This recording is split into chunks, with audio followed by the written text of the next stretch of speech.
বাজারে ইলিশের সরবরাহ কম থাকায় দাম এখন সাধারণ ক্রেতাদের নাগালের বাইরে।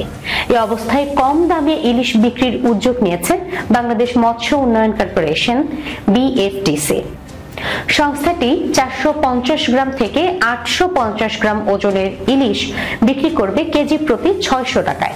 আগামীকাল রোববার দুপুরে আনুষ্ঠানিক উদ্বোধনের পর এই ইলিশ মাছ কারওয়ান বাজারের BFDC ভবনের মৎস্য বিতানে বিক্রি করা হবে। কর্মসূচির উদ্বোধন করবেন মৎস্য ও প্রাণী সম্পদ মন্ত্রণালয়ের উপদেষ্টা ফরিদা আক্তার। BFDCর পরিচালক অদ্বৈত চন্দ্র দাস আজকের পত্রিকাকে বলেন, এই লটে বিক্রয়যোগ্য ইলিশ মাছের পরিমাণ 850 কেজি।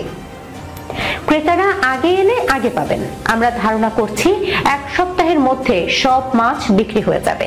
BFDCর তথ্য অনুসারে সাশ্রয়ী মূল্যে সাধারণ জনগণের দৌড়গোড়ায় পৌঁছে দেওয়ার জন্য ইলিশ মাছের সরবরাহ ও মূল্য শৃঙ্খলে বিদ্যমান প্রতিবন্ধকতা দূরীকরণের জন্য হ্রাসকৃত মূল্যে ইলিশ মাছ বিক্রয় সেবা কার্যক্রম হাতে নেওয়া হয়েছে। ইলিশ মাছ বিপণন কর্মসূচি বাস্তবায়নে যৌথভাবে কাজ করছে বাংলাদেশ মৎস্য উন্নয়ন কর্পোরেশন এবং বাংলাদেশ মেরিন ফিশারিজ অ্যাসোসিয়েশন। এই কার্যক্রমের স্লোগান নির্ধারণ করা হয়েছে, স্বাদে গন্ধে অতুলনীয়, ইলিশ কিনে হন ধন্য।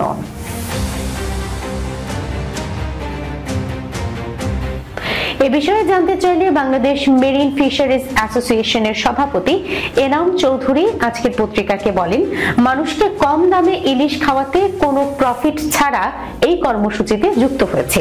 পরীক্ষামূলকভাবে স্বল্প মূল্যে ইলিশ মাছ বিক্রিতে সফলতা পেলে পরে আমরা আরো বড় উদ্যোগ নেব। এই ইলিশ মাছ ফিশিং জাহাজের মাধ্যমে বঙ্গোপসাগর থেকে ধরা হয়েছে বলে জানান তিনি।